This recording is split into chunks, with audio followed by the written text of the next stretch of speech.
to Atlanta Community Profiles, a show about living in Atlanta and purchasing a home here. Atlanta Community Profiles is hosted by Lou Whelan, who will talk to experts who know this ever-changing city and its real estate industry. We'll talk to mayors, community leaders, and residential real estate experts. Now, here's Lou Whelan with this week's Atlanta Community Profiles. Hello there and welcome to our show. My name is Lou Whelan. I publish the official relocation guides on Atlanta that are distributed by the First Multiple Listing Service of Atlanta. We have 5 publications, one for Inside 285, one for the metro area, one for Gwinnett County, and published in partnership with the Gwinnett Chamber, one for Cobb Association with the Cobb Association of Realtors, and one for North Fulton in partnership with the North Fulton Chamber. They're all available at real estate brokerage firms and chambers of commerce at no charge. They're also on my website, atlantacommunityprofiles.com. They're free. Stop in and pick up a copy. Also on my website, you'll learn a lot more about Atlanta that's not included in the magazines just for lack of space. And the magazines have information on Atlanta and maps. So I'm also a realtor with Berkshire Hathaway Home Services, Georgia Properties. If I can help you with any of your real estate needs, my website is louwhelan.com. And every week we interview community leaders and people who are contributing to the well-being of our great city. And today we're welcoming back Senator Brandon Beach. Welcome. Well, thanks for having me, Lou. Great to have you on the show. I know you're straight back from the Capitol where you're drinking from a fire hose every day, I guess, over there. Well, I tell you, we had a great session this session. A lot of people thought in election year we wouldn't get much done, but we got a lot done. We cut taxes, cut the income tax from 6% to 5.75, and it'll eventually go down to 5.5. We fully funded QBE, and we passed a transit bill, a distracted driving bill, and so we got a lot done. We're really proud of the session. Senator Beach is chairman of the Senate Transportation Committee and sponsor of House Bill 386, which was subsequently merged to Senate Bill 386, which subsequently, it was Senate Bill 386, and the House version was House Bill 930. And what we did, we went to conference committee, merged the bills, and came out with a regional transit bill that's good for the 13-county region. Okay. Well, before we get into all that, let me introduce you. Okay. One of the 100 most influential Atlantans, CEO of the North Fulton CID, past CEO of the North Fulton Chamber, graduated from Louisiana State, has an MBA from Centenary College, and as we said, he's the State Senate Transportation Committee chairman. And we have a lot to cover, and I'm sure a lot of people are very confused about what's going on with transportation. At least I am, and I try to stay up to date. But so we started with, let's go back a few years to House Bill 170. What was that about? Well, that set the framework, House Bill 170. And what we did, we went from a sales tax on gas to an excise tax. And what that meant was we knew how many gallons we sold. We just didn't know the price that Chevron or Texaco or Shell charged. So we went and we did raise it 6 cents, but we got lucky. The price of gas dropped, so consequently people drove more miles and used more gas, and we sold more gallons. So we thought we would bring in about $1.1 billion. We brought in $1.8 billion. So that's why you see the orange barrels out 2 years later on Georgia 400. You see them on Highway 20 and projects throughout the state, is because we have our own resources now, and we don't have to go through the federal regulations that were so cumbersome and that we had to go through when we used federal dollars. So we're still using our federal dollars for maintenance and bridge repair and so on, but for big capital projects, we're trying to use as much state money as possible because you don't have all the hoops to jump through when you use federal dollars. And that's why you're seeing all the road construction. The other thing in House Bill 170, we have to come up with a 10-year plan. We've come up with a 10-year, $11.1 billion plan, and eventually we'll have 141 miles of managed lanes. Right now, you don't see it and see that it'll connect, but it will. You'll have the managed lanes on 400. And this August or September, we'll be cutting the ribbon on 30 miles of reversible lanes on the North by Northwest corridor from 285 all the way up to Cherokee County on Sixes Road. 30 miles of reversible lanes. It's the largest and longest reversible lane project in the country. We also opened some south on 75 going in from Atlanta, going south for about 15 miles. So we're really, it'll all connect one day. It's going to take some time, but it'll connect. You'll have managed lanes on 285 to 400, 75. You've already got 85, the express lanes, and then you'll have managed lanes all through the city. So it's going to have a network to where if you want to go from point A to point B and be guaranteed a 55-mile-an-hour speed limit, you will be able to do that. You'll pay for it, but you'll be able to do that. Will be available. That's great. So that was House Bill 170, yes. So now fast forward to House Bill 930 and Senate Bill 386, and what do they entail, and how did it come to be that they merged together? Well, I think, House Bill 170 dealt with surface transportation, roads, bridges, and building more infrastructure from a road standpoint, highway standpoint. House Bill 930 and Senate Bill 386 was transit related and transit focused. One of the things we saw is that transit was becoming more and more popular from an economic development aspect. 6 years ago, I took a trip from Kennesaw State to the Gwinnett Arena, 38 miles, and it took me 4 hours and 10 minutes. And I had it filmed. But what I learned on that trip was I had to go to 3 different websites to plan my trip. I had to go to the CCT website, the MARTA website, the Gwinnett website, and I had to try to figure out where I would have the less time to wait. 30-minute wait here, 20-minute wait here, before changing systems. I also had to pay with 3 different methods of payment. I had to pay cash, I had to buy a Breeze card, and then I had to pay cash. Well, nobody's going to do that. And we realized right then that we do not have a seamless, efficient way to cross jurisdictional lines outside the MARTA system. So we needed to have a regional transit system where if you're at Marietta Square and you want to go to the 191 building to go to work, you should be able to do that, again, in a seamless, efficient, clean, and most of all, safe manner. And that's what this bill does, this transit bill. It sets up the framework for 13 counties to come together, and then we're going to create the ATL. And then by 2023, we will rebrand MARTA, and the whole system will be rebranded to the ATL. So the intent is this, and the vision is this. When you fly into ATL airport, you'll get your bag that says ATL on it. You'll get on an ATL train, ATL bus, ATL express bus, ATL light rail. Everything will be within an ATL system, and you'll know, hey, I just got to get on the orange line and I can go to Gwinnett. I can get on the red line and go to Cobb. So that's the what we want in the next 5 years when this system all comes together. It's strictly voluntary, but there'll be a governance board. The governor will appoint the chair, lieutenant governor will appoint 2 folks, and the speaker will 2 folks, and then we'll have 10 members elected. But again, you got to go back, Lou, to economic development. That's what this is all about.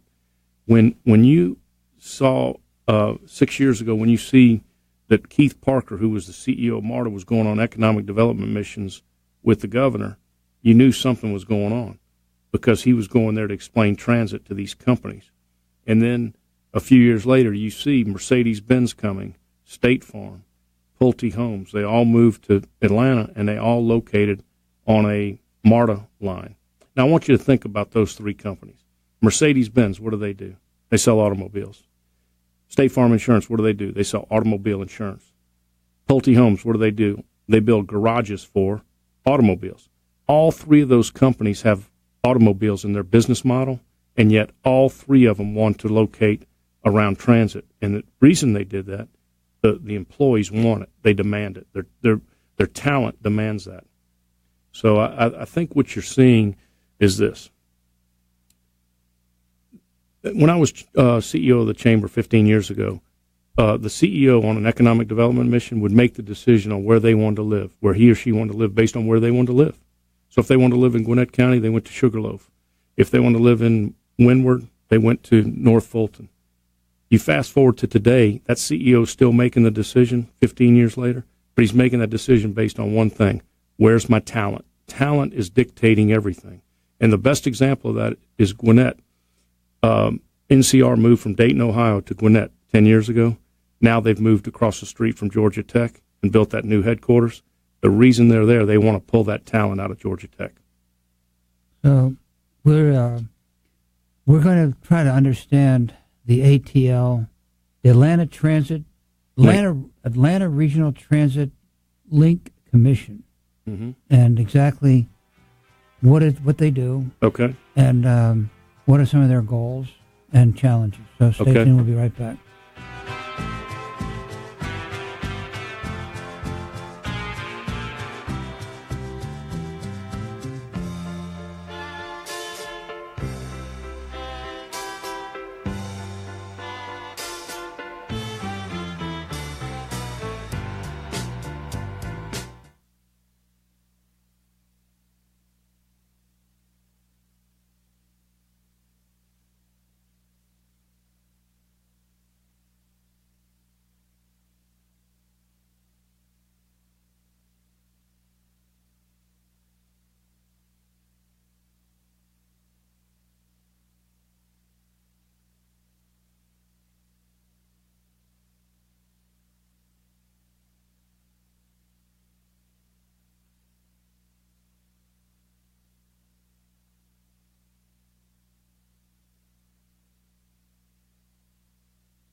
Welcome back. I'm Lou Whelan, sitting here with Senator Brandon Beach, and who is the chairman of the board of the North Fulton CID, Community Improvement District, past CEO of the North Fulton Chamber, and also the State Senate Transportation Committee chairman. And we're trying to get a good handle on what is the status of our transit authority. We have a new Atlanta Regional Transit Link Commission called ATL.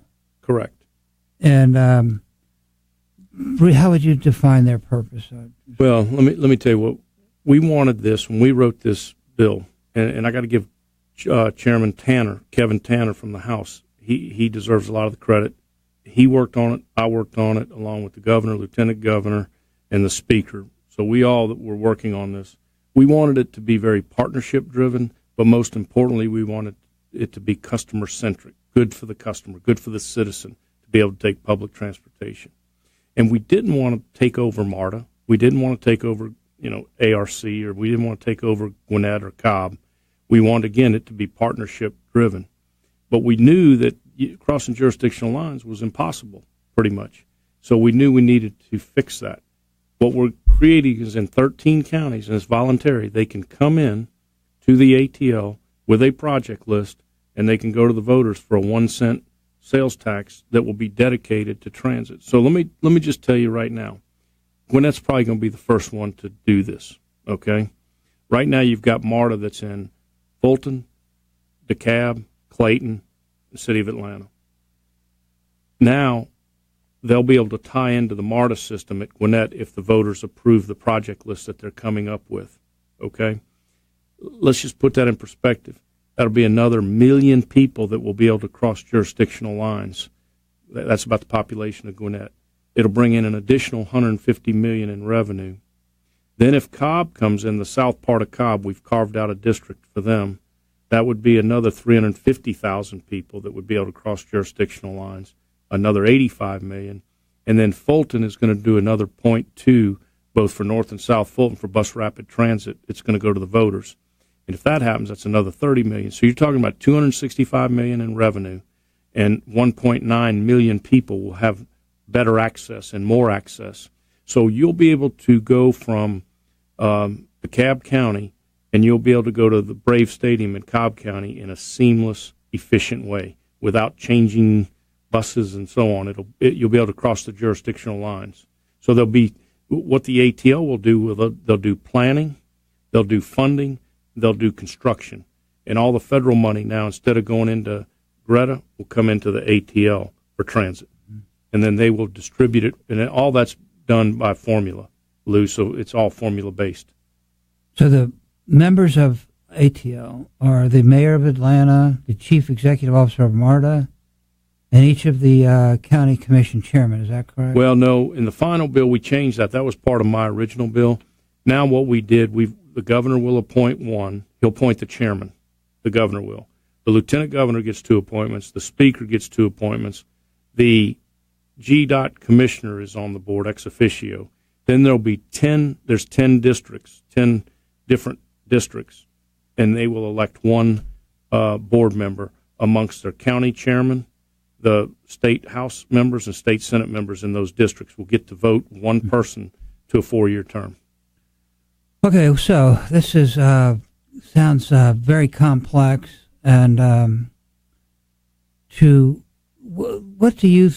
do you visualize this actually working to improve transportation from a macro standpoint? What is your bottom line on the general value to the citizens?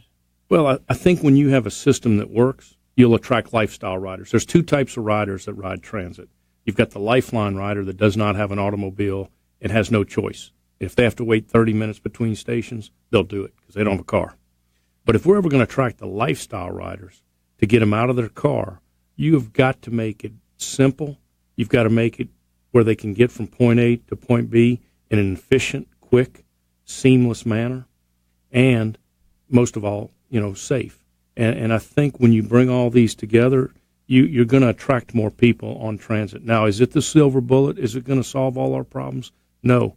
But building more roads isn't going to solve all our problems. It's going to take a combination of more roads and bridges, better transit access and transit mobility, and transit being able to cross jurisdictional lines, and technology. I think with the new technology of, automated cars, autonomous vehicles, syncing traffic lights up, and some of the technology that's coming out will help. But I think it's going to take a combination of that. Here's our dilemma. We are a victim of our own success, and we got another 2 million people coming here in the next 12 to 15 years. That's a good thing. It's good for our kids to find jobs, but we've got to make sure the infrastructure is in place to handle that. And we do know that the young kids of today want very different things than when I came up. I remember when I went through and got my MBA at Centenary, I went to work for a big oil company, and I wanted 3 things. I wanted to move up and be an executive, I wanted stock options, and I wanted a company car. And I told my son that the other day, and he said, "What's a company car?" I mean, that's not even on I hate to use the word millennials, but it's not on young folks' mind to have a company car. They don't care about it. Some of them don't even want a car, much less a company car. Mm-hmm. They want to ride their bikes. They want to take Uber. They want to take transit. So we're living in a very different world now. And so we've got to make sure we have those options for those young folks that want that, and really the older folks that would like it also. Well, as you said, that we're bringing in another 2 million people. AARC said total 8 million people here by Correct. 2040. That must be a tremendous amount of pressure on ATL. Well, it is. It's we're trying to make decisions. Listen, this ATL is not for Brandon Beach. It's for my kids and my grandkids. I mean, that's what I'm looking for. It's kind of like someone told me the other day, you plant a tree, you may not sit under the shade, but your kids and grandkids will sit under the shade. And that's what we want. We want to make sure this is long-term and it works and it's a good system. Mm-hmm. And I think by having the governance in place, the funding coming in through the governance, and a plan, a regional plan that syncs everything up, mm-hmm. I think is a good thing. And I think it'll help with accessibility. So the problem right now is traffic delays, with all the construction going on. What, how do you address that? Well, I mean, I just, you just got to suffer through the pain for a couple years. And I'll give you an example, 285 and 400, that new interchange. It's going to be painful for 2 to 3 years. But once it's built, it's going to be unbelievable. I've seen the models and what it looks like. It's going to be really a drastic, monumental change. And I would argue 285 and 400 is one of the worst intersections. I mean, it's very dangerous when you're coming off 400 off 285 and trying to go up 400. Yeah. It's not a good interchange. Spaghetti Junction is not exactly a piece of cake either. Well, yeah, but 285, 400 needs work. And again, here's the other problem on 400. When I first moved here, there was nobody coming up north in the mornings. Now there's as much traffic. There is no more reverse commute. There's as much traffic going south and there's as much traffic going north. And that's a good thing because we got good jobs up in North Fulton. Mm-hmm. Yeah, I know. Alpharetta good is technology jobs. They're more the daytime population of Alpharetta is twice as big. I think, or more than twice as big as the nighttime. Stay tuned. We'll be right back after the break.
Welcome back. I'm Blue Whelan, sitting here with Senator Brandon Beach, who is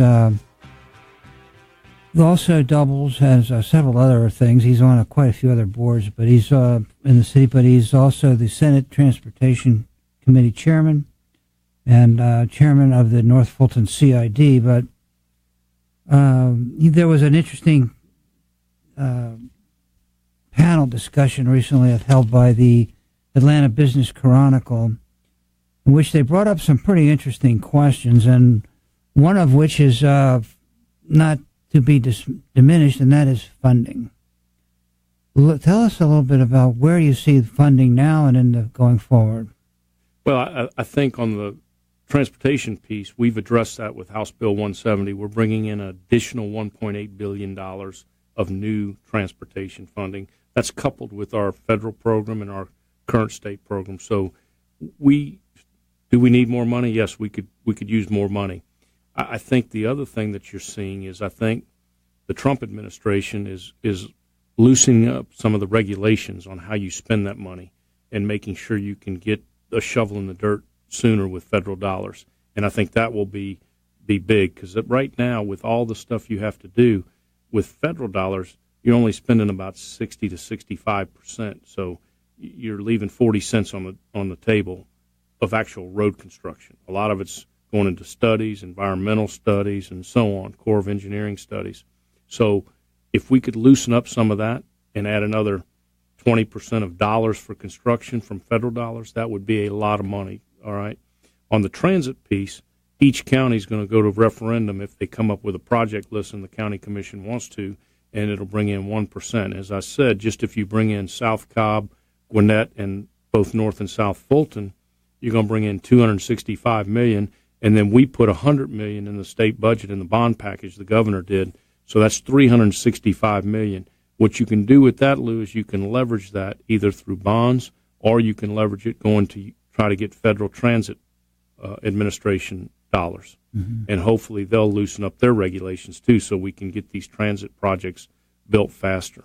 I mean, I want you to think about this, and you're in North Fulton. That little section of West Side Parkway that we built from Mansell Road over to Sanctuary Park, Topgolf, where Topgolf is, it took us 11 years to build that.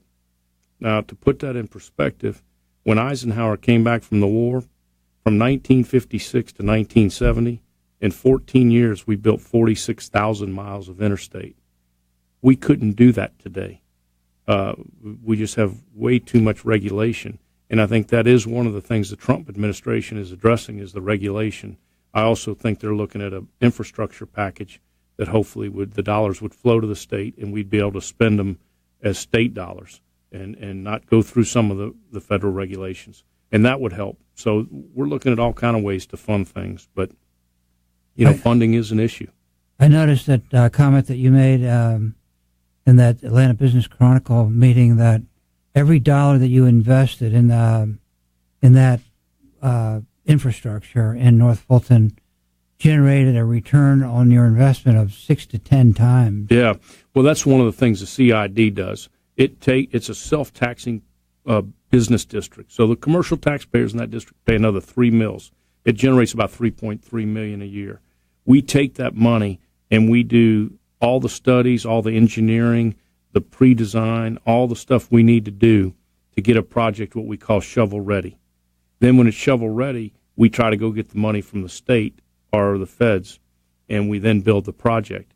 And I think the best example of that is that West Side Parkway project from Mansell to Topgolf I just spoke about. The CID put up $1.8 million to do all the design and engineering and the environmental studies, got it shovel-ready. Then we went to GDOT, and they funded $25 million. So for the $1.8 million that we put up, we leveraged to get $25 million. That's a good return on your investment. The CID board was very, very happy with that. I can see why. 25 times the investment. So it was a good investment. And those are the kind of things we try to do as a CID is get things ready so that when GDOT has money, they're ready to spend it. We can get the shovels in the dirt. Mm-hmm. Well, one of the key things that companies look at, like Amazon and is coming to Atlanta, is our transportation. And what do you tell people like that? What do you say to them? We tell What's them, the pitch? Here's the pitch. We addressed it 2 years ago with House Bill 170, so we've got a 10-year plan, $11 billion long-term plan. We now passed a transit bill to bring the 13-county region into a regional transit entity called the ATL. And then we also tell them we got the Beltline around Atlanta. And let me tell you, Amazon loves that kind of thing. They love that Beltline and that walkability and the access to restaurants and housing, and because that's what their employees want. So Stay tuned. We'll be right back because we're going to talk a little bit more about the Beltline. I'm very anxious to address that because I think it has enormous potential value for the city. Stay tuned. We'll be right back.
Welcome back. I'm Lou Whelan with Senator Beach, and if you missed any of the show, it's on my website, atlantacommunityprofiles.com. And Senator, there are 13 counties, but not all counties have faced the same challenge with traffic issues, really, because their populations are much smaller.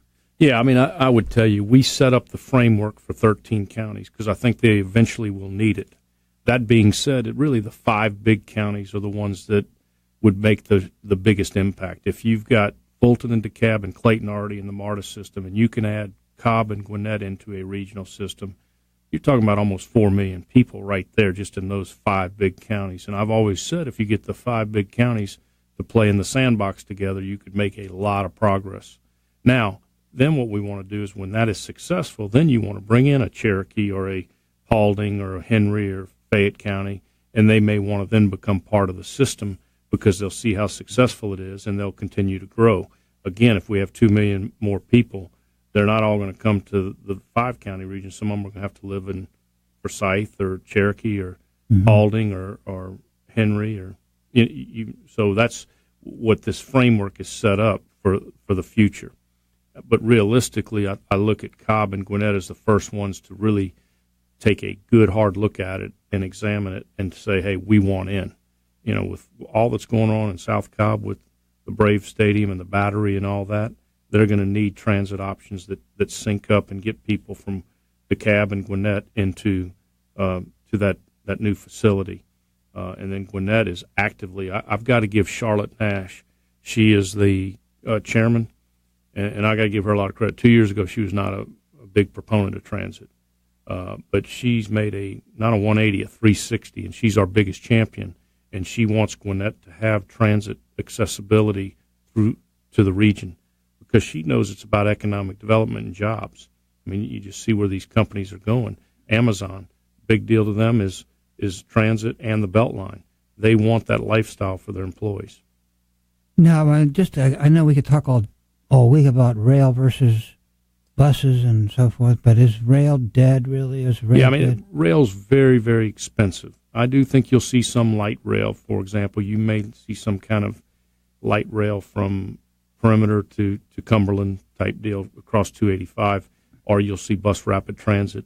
The good news is we are building that express lane system, and we're building express lanes, and those buses will be able to get in those express lanes and go 55 miles an hour. Okay. And these are not just buses. These are nice motor coaches that have Wi-Fi, and you can do your work, and you can read the paper, and you can read and do things on those buses. And I think people like that. And if we have express buses like Greta, where you go from one point to the next point without making 25 stops, people will be more amenable to taking that type of transit. How would you just succinctly describe the impact of the Beltline? Oh, it has been huge. I want you to think about this. When Kevin Rathburn opened up his restaurants down on the Beltline, people told him he was crazy. Now it's the hottest restaurants in town, some of the hottest restaurants, and it's hard to get into, and it's packed every night. And it's walkability and people living down there. The values have went up, the housing, and just the lifestyle of being able to walk, eat, shop, have a Starbucks coffee or stop by a bar and have a drink, and then walk home or rollerblade home or however you got there, ride your bike. But the Beltline has been huge, and I think one of the examples I would point to is up in North Fulton now. Alpharetta is doing something called the Alpha Loop, which is very similar to the Beltline because they know it will spur economic development and economic opportunities around that Alpha Loop. That's exactly what the Beltline's done. It's been about transportation as far as surface, walking, biking, path type transportation. But it's really been about economic development because everything that's really sprouted up around the Beltline's been unbelievable. It's been a huge asset for us from an economic development standpoint and just a lifestyle standpoint. And so it's great. They have their own website, too. Oh, yeah. No, they've got their own team, their own website. If you go to their website, I think you can get a tour. Yeah, they've got a tour, they do. And when it's all done, it's going to be one of the greatest things we've got in our city. So we are very fortunate that Georgia Tech student came up with the idea, and now it's come to fruition. So if you go to their website, you can see a map of the Beltline. Yes. It's going to be quite a, I don't know, I forgot how many miles it is, but it's, what is the big picture for that in terms of connectivity to, will that connect to the Comet Trail? Well, I don't know the full plans of the Beltline, but I do know it is going to be massive around the city of Atlanta, and it's going to connect, and it's, again, it's going to be just great for our city, and it's a tool in our toolbox to recruit companies here to the region. Well, that'll attract people to downtown. Correct. Mostly. So well, and you look at what's going on in downtown around Mercedes-Benz and what Dan Cathy and Arthur Blank are doing around that West End, and then the owners of the Atlanta Hawks bought those buildings by the Gulch, the old Norfolk Southern building, and I think you're going to see some development around the Gulch and around Phillips Arena, and then the World Congress Center is building a 1,000-room hotel right next to the Mercedes-Benz Dome, to where it'll be a hotel that's going to bring convention business, and so you're going to revitalize that whole area, and with shopping and restaurants, and you got the College Football Hall of Fame, the World of Coke, the aquarium. That whole area is going to continue to grow. It's a great area. Thanks for your service to the community, Brad. Well, thank you for work long, hard hours, and we appreciate your service to our community. Well, it's a pleasure. Thank you. And now stay tuned for Dr. Bill Williams, Chairman and CEO of Swanee Dental Care, our dental health expert.